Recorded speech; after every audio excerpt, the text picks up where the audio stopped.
پخوانی سرتیري هم د طالبانو سره یو ځای د پاکستان پر ضد د جګړې په لومړۍ کرښه کې دا چې کله او څنګه نو جزئیات هم دې ویډیو کې وګورئ او چینل سبسکرایب کړئ.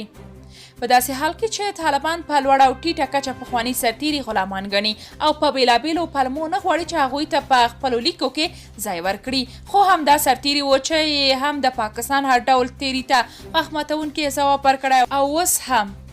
تاسو خبر ده چې خوست کې د جګړې پر مهال پخواني سرتیري طالبانو سره یو ځای د پاکستان پر ضد جګړه کې برخه اخیستې ده. ځایي سرچینې تاییدوي او همدارنګه ټولنیزو رسنیو کې یو شمېر انځورونه خپاره شوي چې پکې ښکاري پخواني سرتیري د طالبانو سره یو ځای د پاکستاني پوځ پر ضد د هوان مرمۍ چمتو کوي تر څو هدف په دقیقه توګه په نښه کړي. د یاد سرتیري دا کړنه هیوادوالو ته د تود هرکلي سره مخ شوی او طالبانو ته یې د پیغور په ډول ویلي چې تاسې پخواني سرتیري غلامان ګڼئ، خو همدا سرتیري و چې ستاسو کسان یې پاکستان ته یوازې پرې نښودل. په همدې حال یو شمېر هیوادوال له طالبانو غوښتنه کوي چې اوس هم وخت شته چې له خپل ضد او د پردیو له لمسون څخه تیر شئ او پخوانیو سرتیرو ته په خپلو لیکو کې ځای ورکړئ. دوی وایي دا کار به له یوې خوا په داخلي او نړیوال مشروعیت لپاره ښه اقدام وي او له بلې خوا به افغانستان د یو مجهز او پرمختللي پوځ څښتن شي.